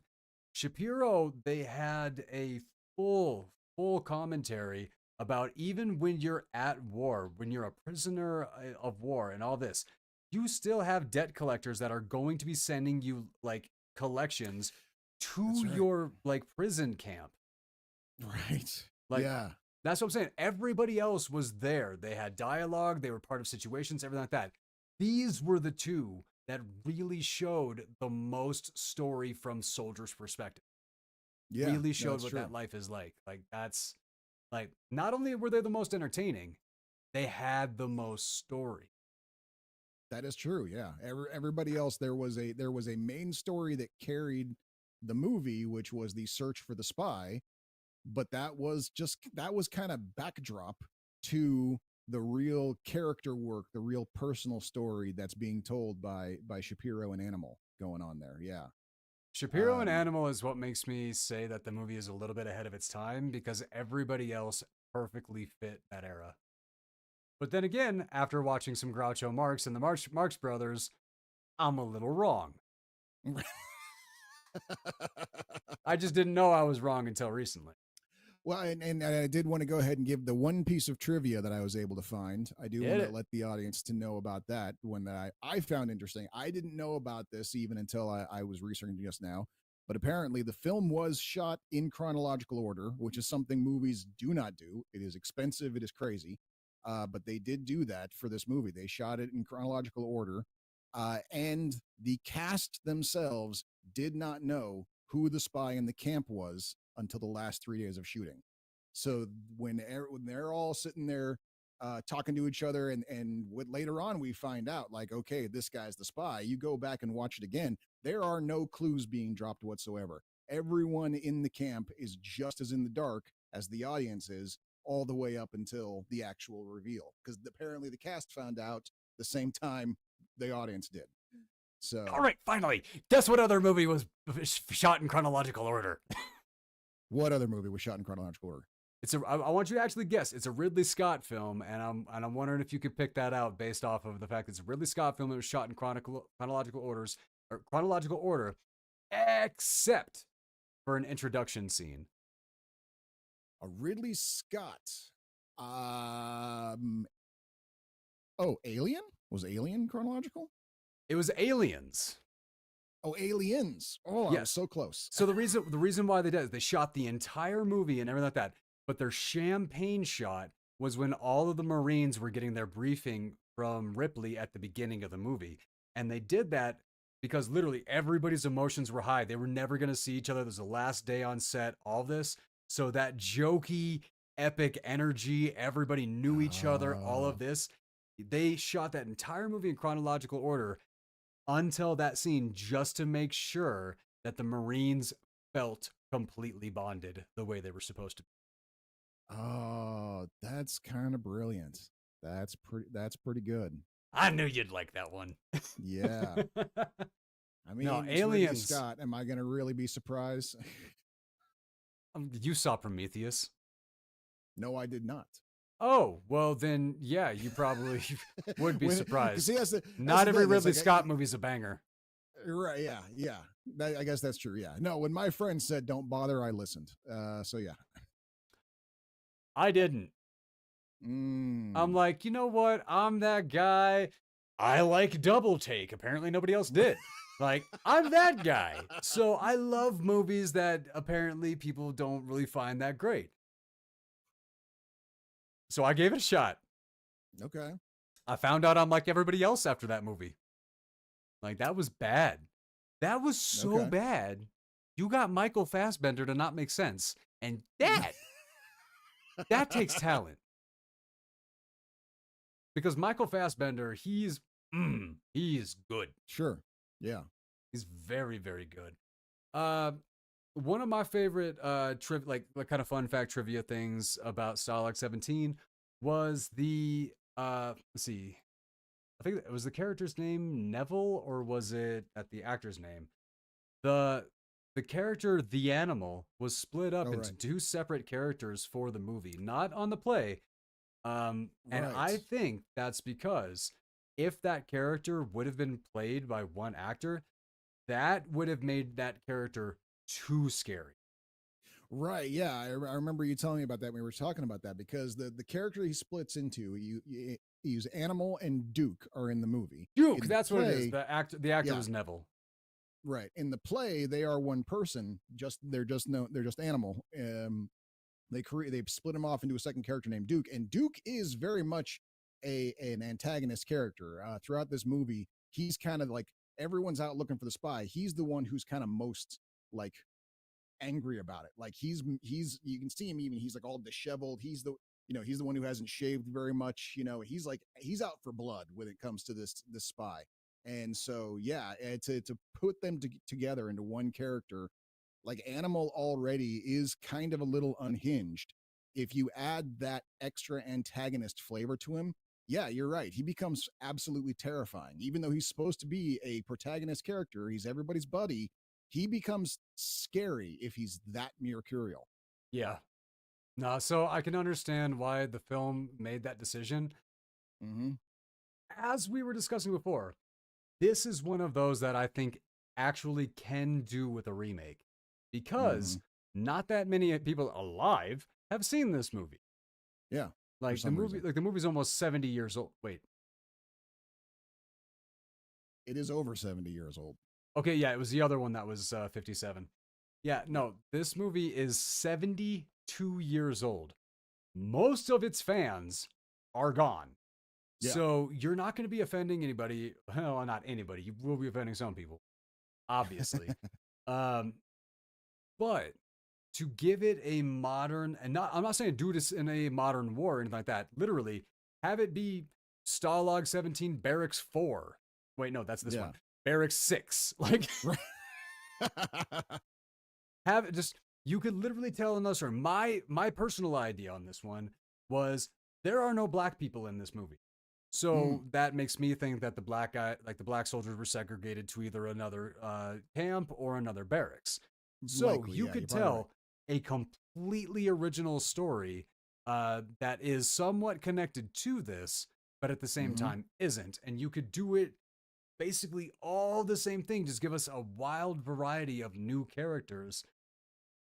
Or you could just redo this because this is really good. It's also, yeah, that's the thing, is you could just redo it because it is compelling, and just, yeah, bring in some, some fresh actors, and yeah, who out of today's talent pool, and let's assume, and we, because we talked about the possibility, let's assume they decide to be more true to the play and actually do combine Animal and Duke into one character and make him a little scarier. Who would you want to see play Animal? Ooh, that's you need a top tier, somewhat potentially somewhat younger talent, but they're all sergeants. You'd want them all to be under 30. Mm. Who would that be? Wow. See, that's the thing. I'm not thinking of any young actors that can carry that weight. That, yeah, because like when most people I'm thinking of, I'm like, oh well, that dude's like 60 years old. That's not going to work. Yeah. No, like Jason Momoa. Jason Momoa. Okay, yeah. What about how old? No, he might be a little too old now too. I was just going to say Jake Busey might be able to do it, Oh but no, yeah, that's too old, but he would make a good German spy. oh yeah, probably. Yep. He's probably old enough to play Schultz actually. He would be a good Schultz, because yeah, he's got that. He's got Because like that if you take a, comedy and then he can switch it over like yeah, yeah. because if you take a look at like his character in Contact and then his character in Shasta McNasty, and you put them together, and you've got Schultz. That's him right there. So yeah. You are correct. You are very correct. I could easily see that. Um no, I was just thinking cuz like in season 4 of Stranger Things, Oh, okay. like Yeah. see like realizing how much older he's got, like he's kind of into his age now a little bit, like he could play one of those older characters, but he could really crush one of those German characters. For sure. Yeah. Yep. I think what is it? Glenn Powell? Is that like the new sexy guy? The guy who's in Twisters? I don't know. Oh Yeah, no, I yeah, don't. I don't know. it's Glenn I Powell. don't know who that is, but he made me think of is Glenn Howerton. Who is Glenn Howerton? He is he's from uh um It's Always Sunny in Philadelphia. He's he's Um Dennis. okay, I must have spelled that incorrectly because the only Glenn Howerton that I got here is known for Red Bull Air Race World Series 2006. Maybe I've got it wrong. No, that's Glenn Howerton. It just took me to. Oh, I spelled it Oh, with one N. right. Okay, two N's. Yeah, I didn't Okay. even know that. Okay, yeah, two N's. Glenn Howard. Yeah, AP Bio. It's Always Sunny in Philadelphia. Yeah, that guy. Ooh, Tom Welling as the animal. Tom Welling. Oh, I He's got could that like. see Could you that. like? He's so huge. He's an imposing Yeah, force that if he's happy go lucky, it's like hey, it's a good day. If he's scary, that's going to terrify everybody in the barracks. 100%. Yeah. No, I could see that. That would be something. Yeah. That. Ooh, I'm a little proud of myself on that one. um, Cookie, maybe like Well, Cookie's notably, he's kind of a tiny guy. That's his whole thing. That's yeah. why he's I know the hooked thing up that with comes to mind Septon. is Rob Schneider, but I'm like maybe not. Maybe not. No, Maybe no. let's not include him in something so amazing. Someone a little less personality. Charlie Day. Try. Just That put might the be a little whole too. "It's Sunny in Oh Philadelphia" yeah. cast, and Actually, just no. I could and then see just that because you can oh, get Glenn Howerton as Septon. You get Charlie Day as Cookie, and then and what the hell? We'll just go ahead and throw in Rob McElhenney freaking as like the captain or the lieutenant. yes, exactly. Yeah, no, that'd be perfect. Yeah, I would watch that movie 100%. Danny DeVito as the sergeant. Yeah, yep. Mary Elizabeth Ellis as what's up? Danny DeVito as the commandant. Are you kidding me? All of those Oh, all of those bits where they're laying the boards down for him when he's walking through the mud, and the whole thing about putting on the boots just to make the phone call, like add Danny DeVito to that and it's a thousand let me times up funnier. that. I'm gonna make this very ridiculous. Danny DeVito as Okay. Sergeant Schultz, Arnold Schwarzenegger as the commandant. I would reverse that. I would have it the other way around. Oh, that's true. Would, Arnold Schwarzenegger is really good at comedy. He just never does it. yeah. Yes. Yeah. No, we put Arnold Schwarzenegger as Schultz and Danny DeVito as the commandant. Oh my God, that would be amazing. That would be amazing. I'd be on board for this we movie. need to call somebody. Who do we know in Hollywood that can make this happen? We just struck gold. Oh my God, the cast of It's Always Sunny plus Arnold Schwarzenegger doing Stalag 17. Jeez, I'm so there. And Tom Welling is the animal, and then then you need to have Chris Pratt as you Price? need to have him in there somewhere. Oh, the Chris Pratt as Price as the German spy? Yeah. Yep. Oh, I want to see this movie. Yeah, me too. Yeah, this might be the greatest movie ever made. Once we're done with it. Oh my God, that sounds Well, then who would play Sefton? Glenn Howerton. That's what I was saying. Glenn Howerton. Glenn Howerton. Yeah. Oh, he would be good as a slimy dude. Yeah. That everybody believes is the Stoolie. Right. Yeah. Exactly. Oh, that would work really well. But yeah, Charlie Day is Cookie. Yeah. Hands down. But who is Shapiro? That's what I was I was going to say. Like, who do we get? Harry Shapiro is the only one we're missing now. We need someone who can carry with the animal. Who I guess is Tom Welling. So someone who's smaller than Tom Welling, which is everybody. Okay, yeah, that's not hard. Yeah. No, I remember that there was that one before. Oh God, who played Lex Luthor? Michael Rosenbaum. Oh, so yeah, like they were about to do their first scene together, and they had never met. And they were like, "Do we need to get him an apple box?" And Michael bought he's like, "I'm 6'3". Like, no, get that here. And then all of a sudden, walks up Tom Welling. He's like, "Get me a box." He's like 6'2" and looking straight up at Tom Welling. No, this guy's huge. Hey, so basically anybody could play like Shapiro. Yeah. But who I would like to see, I think I'm going to go with you on Jack Black. Okay. Yes, I think Jack Black would do it well. Yes. Watching Jack Black's face. Oh yeah. Yeah. But like certain moments, like if Tom Welling is like super like snuggling up on Jack Black and calling him Betty Grable and all that, Jack Black's face could sell that. Oh God, yeah, that whole scene, seeing that like that whole the Betty Grable dance scene with Jack Black and Tom Welling, fuck, that would be amazing. That would be amazing. That's all right. There's my Sega Dreamcast of this style. Let's like vision 17. board this shit. Where's my cork board? Let's. Oh yeah, no, absolutely. That I'm all the way on board with. Yeah. Stalag 17. Is it a must see? Absolutely 100%. I was saying this last night after we finished it. I cannot say specifically why. I cannot draw that through line to why it matters today, other than just it is a ridiculously good movie that I think everyone should see. It blew me away the first time I saw it. It has blown away everyone I've shown it to. It is a movie that will blow you away. It's a movie that makes you love movies for no one specific reason, and everyone should see it 100%. So let me follow up that statement with a question. Do you think that's Stalag 17, or do you think that's how they made films back then? Because, like, almost every old film that I have watched has absolutely kept me riveted.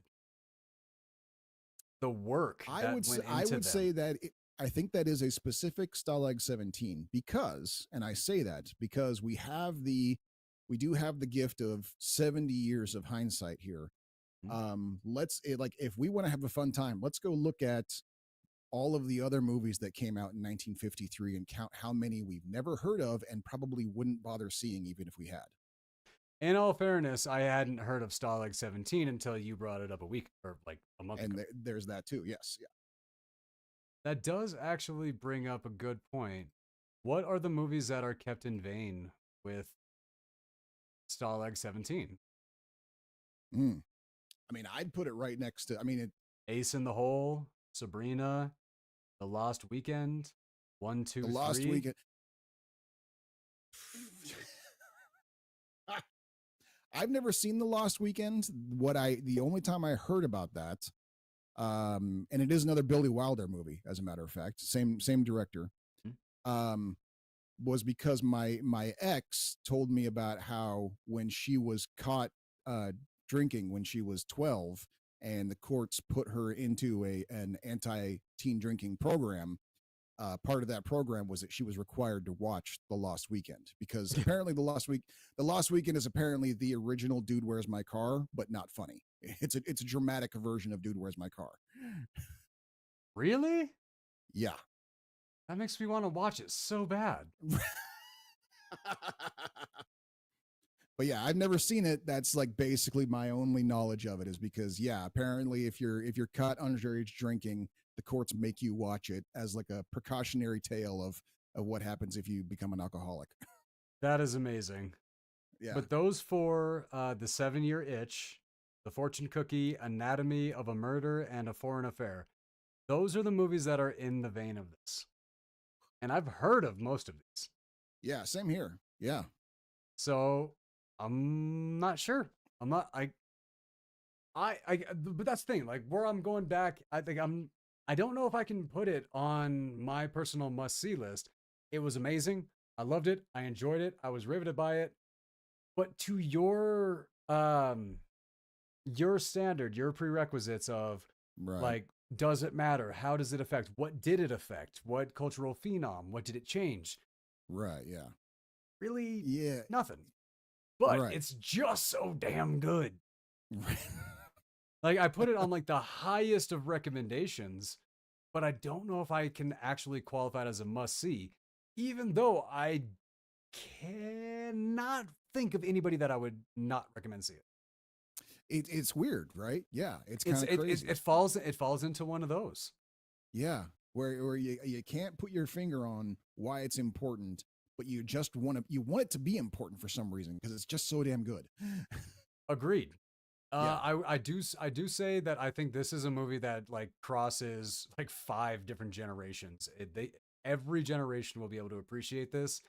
100%. There's no homophobia. There's no racism. There's no like this is a 1953 movie with none of it. That's what. Wow. Well, I mean, to be fair, as we mentioned before, there are no black people, so it's kind of hard for them to bring the racism into it. Okay, partially agree. Agree. Well, I know, but the most racist shit gets said when it's just a bunch of white guys in a room. So they could have gone. They could have gone a route that they just didn't. Right, that's fair. That is fair. Yeah.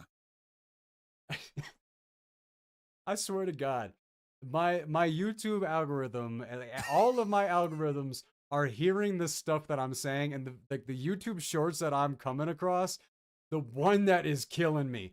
And the fact that the reason that it kills me is because I know what's coming and I can never swipe away from it. And it's, and they show like your standard version, your classic version of the Nutcracker.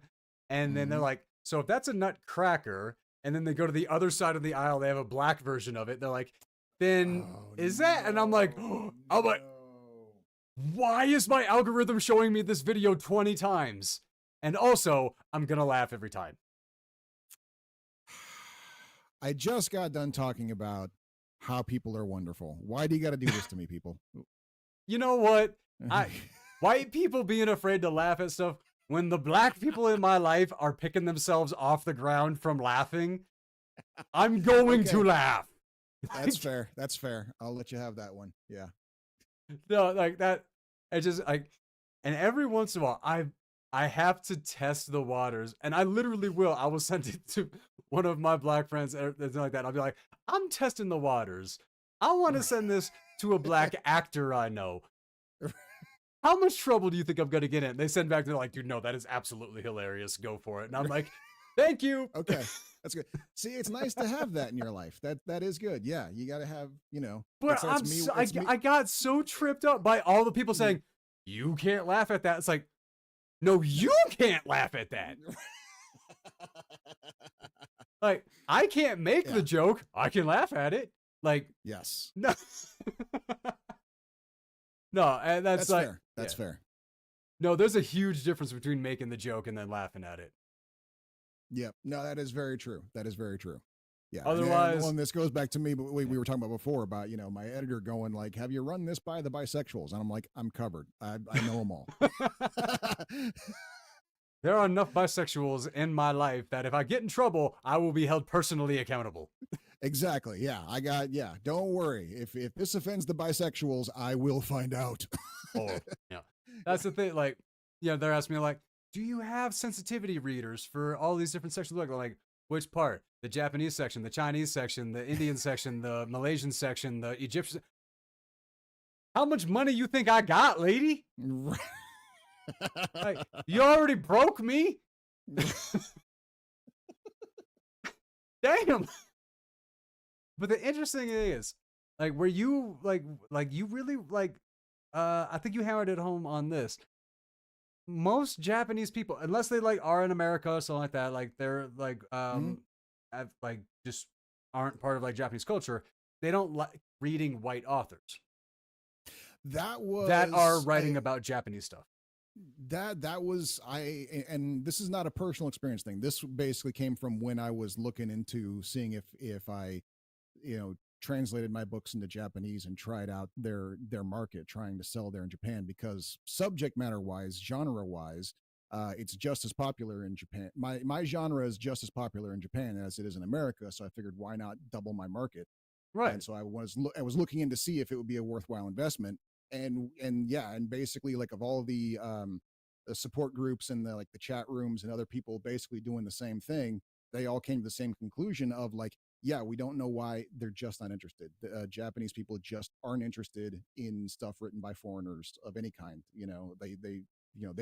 They have a pretty saturated market of just local Japanese folks, so there's no real reason for them to look out. That's a good. I mean, that really is a good point. Like, why do a lot of Americans not watch foreign film? Because we tend to make the best. Yeah, that's the thing. Yeah. So yeah, if like coming out of Japan, pretty hard pressed. Anime, manga, webtoons, a lot of that stuff, they kind of have made the best. We're all chasing the epic, like 30-year stories that they have been telling that just, I mean, no. Yeah, we're basically just the fan fiction of what they've already done at this point. We still got a ways to go. Yeah. However, we still win with movies. That's true. Yep. However, we got the live action movies. They've got the animated, and then Korea is really starting to kick our ass with television, though.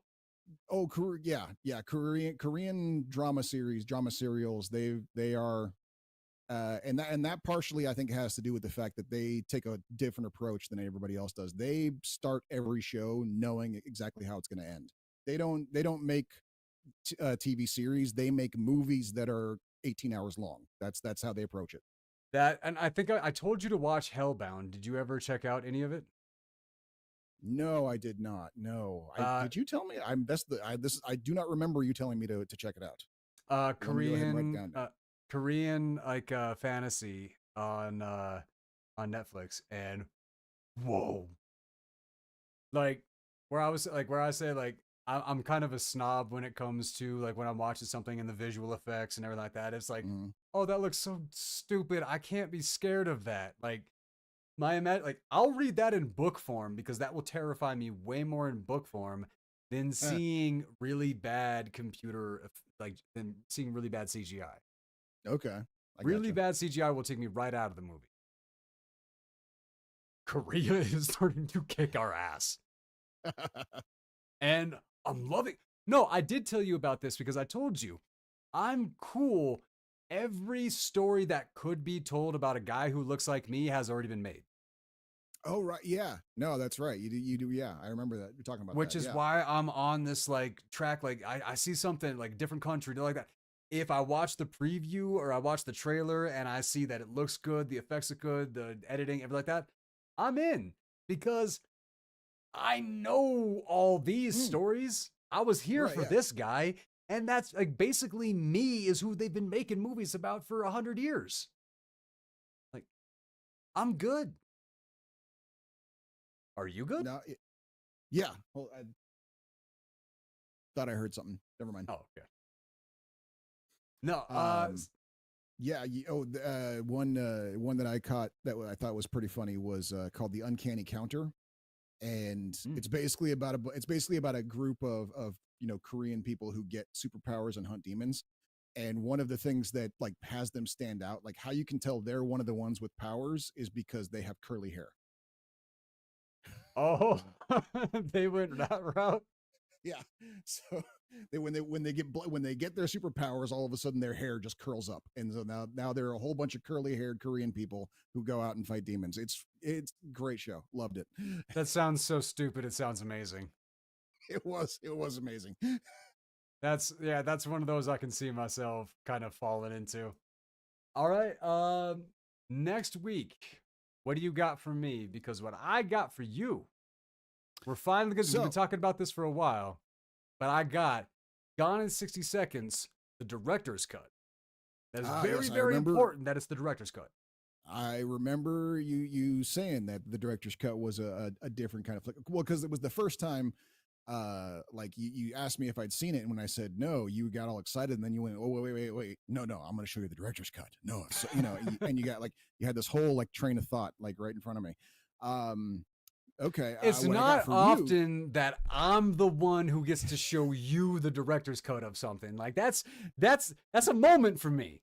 No, okay, yeah, no, that's cool, and I'm looking forward to it. Yeah, because I don't even remember why I didn't see the movie in the first place. Gone in 60 Seconds. Like it's right up my alley. I don't know why I missed it. I think I was just having a rough year. Cars, But huh? cars. That might have been it. I'm not really that much into cars. It basically is like I haven't seen any of the Fast and Furious movies because I really just don't care about cars. Yeah. So when So we do the commentary on that, it's just going to be a whole bunch of me. Ooh, and Doc shiny. yeah.